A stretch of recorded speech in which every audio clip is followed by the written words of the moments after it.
اور میرے دوستو، شیطان کا کام ہے گناہ کروانا اور ہمارا کام ہے توبہ کرنا یا گناہوں سے رکنا. لیکن ایک بات یاد رکھیں، ایک نسخہ ایسا بھی ہے کہ انسان گناہ سے بچ جاتا ہے.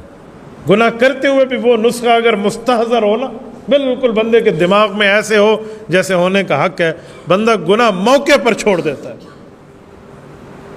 وہ بہت آسان نسخہ ہے جو رسول اللہ صلی اللہ علیہ وسلم نے فرمایا، لیکن ہم نے اسے مشکل بنایا. وہ کیا نسخہ ہے؟ اپنی موت اور اپنی قبر کو اسی وقت یاد کر لو.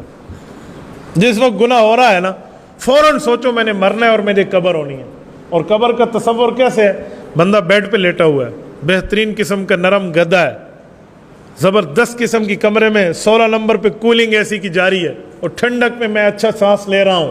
لیکن ایک دم بندے کے ذہن میں گناہ کا خیال ہے اور ایک دم موت کا خیال ہے. تو یوں سوچیں کہ آج کھلا کمرہ ہے، دیکھیں بھائی 12x12 کا کمرہ ہے، کتنی اونچی چھت ہے اور کتنا کھلے فضا میں بیٹھا ہوں.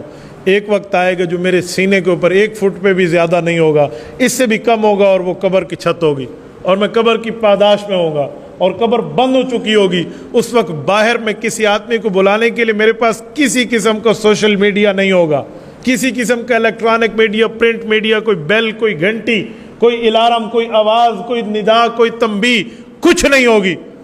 میرے ساتھ جائیں گے تو اعمال جائیں گے، آج نیکی کر لے، گناہ چھوڑ دے. رب جانتا ہے میں کتنی کارگزاریاں آپ کے سامنے، کتنے حضرات کی پیش کر سکتا ہوں کہ گناہ سے بندہ فوراً رک جاتا ہے. ایسے گناہ کی طاقت بندے میں ریموو ہو جاتی ہے جیسے آپ بجلی کا بٹن بند کریں تو وہاں سے لائٹ بند ہو جاتی ہے. لیکن ایک دفعہ سوچیں تو صحیح. اور میرے دوستو یاد رکھیں، جو گناہ ہے اس کی لذت ہے، جو عبادت ہے اس میں بندے کو تھوڑی تکلیف ملتی ہے ابتدا میں، پھر لذتیں ہونا شروع ہو جاتی ہیں.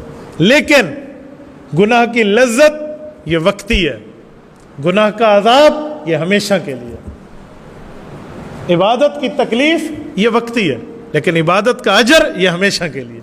تھوڑا سا ہم سوچیں تو کبھی بھی رب کریم کے سامنے جھکنے پر بندے کو دیر نہیں لگے گی. بس یاری لگائی ہوئی ہے ہم نے شیطان سے، اس یاری کو توڑنا ہوگا.